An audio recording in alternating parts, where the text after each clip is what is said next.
Hi, I'm the Wine of Wine and Rum, and today I want to tell you a few secrets of how you can celebrate St. Patrick's Day as if you're in Ireland, even if you're not able to travel here this year.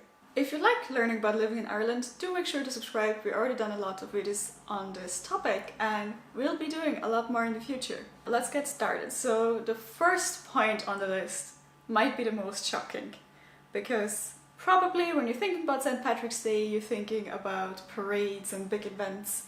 But actually, one of the things, or one of the ways you can celebrate as if you were in Dublin is to simply avoid any parades, people, the city centre. I know, it sounds a bit strange. The first year when we moved to Ireland and we asked our landlady, so like, how are you going to celebrate St. Patrick's Day? It's a really important day, right? And she just looked at me and was like, I'm going as far away from Dublin as possible. Like, the further the better. It's like, if I'm out in the sea, that's just barely far enough. So I thought, okay, maybe we just asked the wrong person. She just personally hates St. Patrick's Day or something. So I asked some other Irish people, and they also told me, like, whatever you do, do not go into the city centre, avoid town at all costs, avoid public transport, just don't leave the house. And the more people asked, the more I realised is that for Irish people, St. Patrick's Day isn't necessarily as you might think about, like a big parade or partying in the city centre.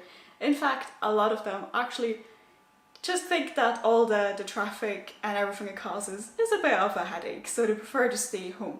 So now for point number 2, your question might be, how do they celebrate instead then if they don't go out and party like you'd expect them to? So popular ways to celebrate St. Patrick's would be by going to, like, there's brunch events, kind of restaurants they'd close down for just specifically that day and have a pre-organized event that you get tickets for, things like that. But also, if you're looking for something more casual, what's also very popular is you just meet up with your friends for a house party, you play games, whatever, have a few pints, you watch maybe the parade on the telly if you feel like it. One thing about house parties, as already mentioned in the first section, that I got told as well, is that if you're going to someone's house and they live close to the city centre or even just along a transport link towards the city centre, everyone told me just make sure you get there very early before any of the events start, and then you just stay there. Don't go out, don't leave the house, because you'll be regretting sitting forever in traffic if you do try and leave early.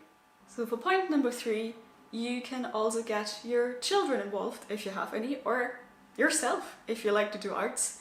Because another thing that people do in Ireland is that kids will do paintings of rainbows and things, and then they'll hang it up in the windows, so it'll be hung up that it actually faces the outside, and it creates a really nice picture if you're just walking through the road, like on the way back from shopping or where else you would be coming from, and you just see all the rainbow drawings on your street. It just creates a very nice atmosphere. So that's an easy DIY last minute decoration if you're looking for more decorations for St. Patrick's.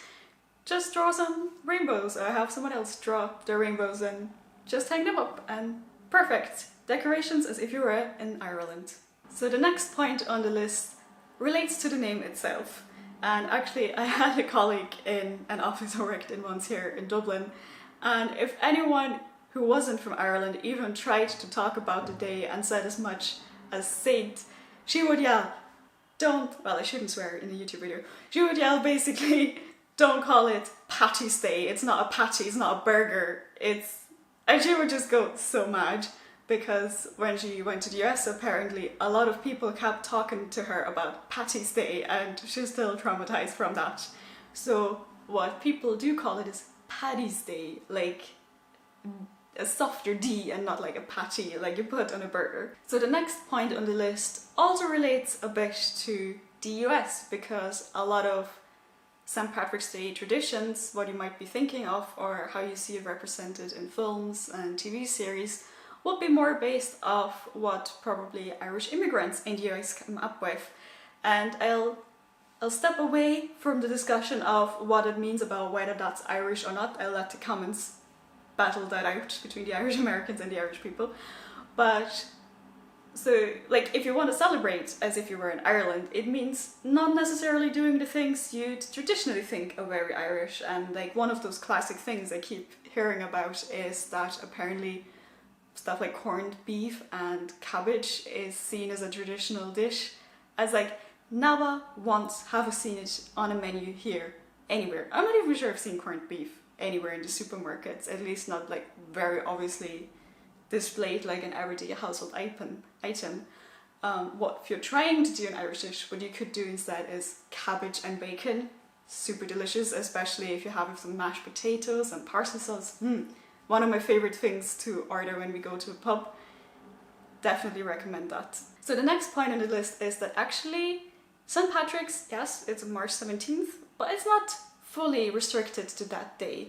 So for example, Dublin actually puts on a whole festival that lasts several days, and it has all kinds of different events usually for all age groups, different sorts of interests. And this year they're actually putting a lot of that stuff on their YouTube channel, so I'll link that below in the description. They have all kinds of Irish music, dance, arts, poetry, filmmakers, people talking about mental health and interesting stuff like that, historians, architecture, all kinds of different things. So I do recommend to check that out, or even if you're just looking for like giving it a bit of the St. Patrick's festival vibe in your home party, to put it on in the background, have a little bit of learning about Ireland and Irish culture.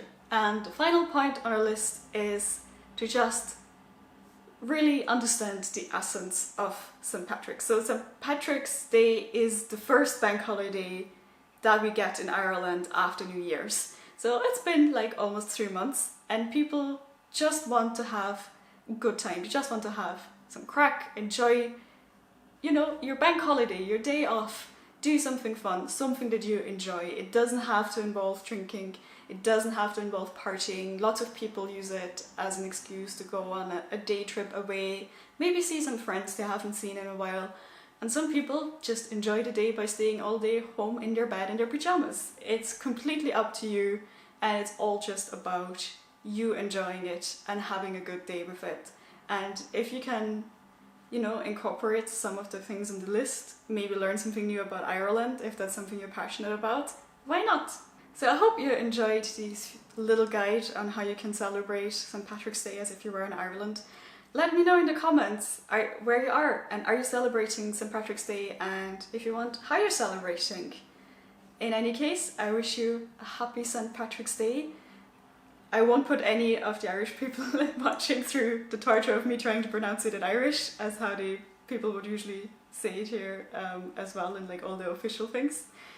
So with that, I bid you adieu.